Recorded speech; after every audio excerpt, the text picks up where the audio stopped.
Hello everybody, this is Tim here again with another movie review. This time I finally saw Dr. Sleep, directed by Mike Flanagan, the sequel to The Shining based on Stephen King book of the same name. Now Dr. Sleep, the book, is a good solid book, but it's not great, it's not one of King's best, but it's good. I will say right off, this movie is better than the book. This is a great movie. I honestly thought it was a masterpiece. It's a great movie. It's easily the best movie I've seen this year. It's better than Joker.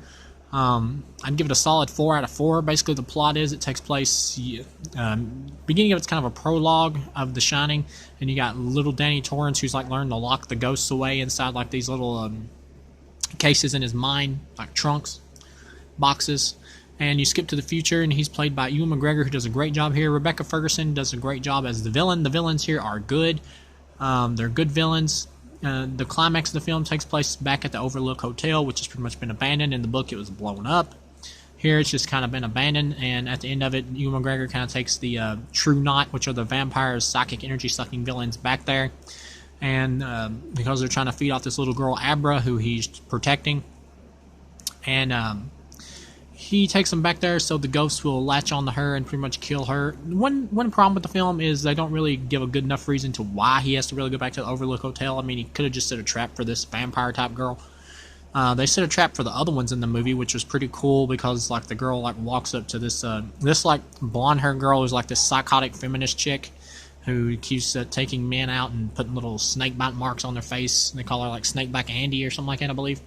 And she keeps taking their money, and she's like this psychotic feminist, super extremist feminist type character, and she's like men, and she gets blown away at the end in this trap that's set for her and the other group of the characters. And Ewan McGregor has his friend in the movie, this actor that I really liked. I believe that he played the villain, the terrorist in the Arnold movie Collateral Damage.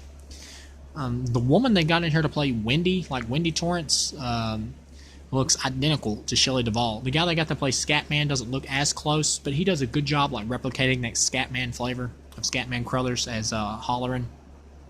They got Henry Thomas here at the end, who shows up as a ghost playing Jack Nicholson's character.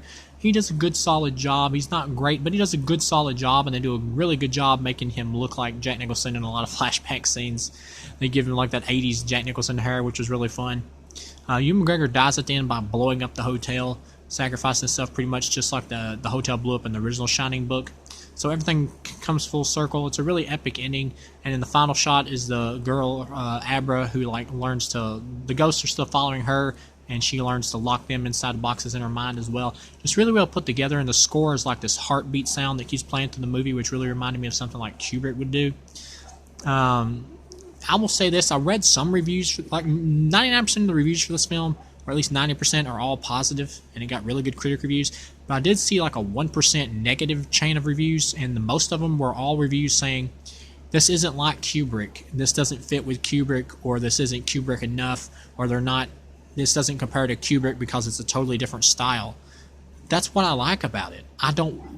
Trying to do a Kubrick imitation, or something more in the vein of Kubrick, you are setting yourself up for failure.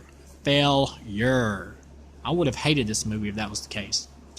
All in all, it's a completely solid acted film, and Ewan McGregor's arc of how he I will admit they could have delved into this more about how he's so tortured by his Shining and how he drove to drinking and stuff. They could have delved into that more, but I like how he was pretty much an alcoholic.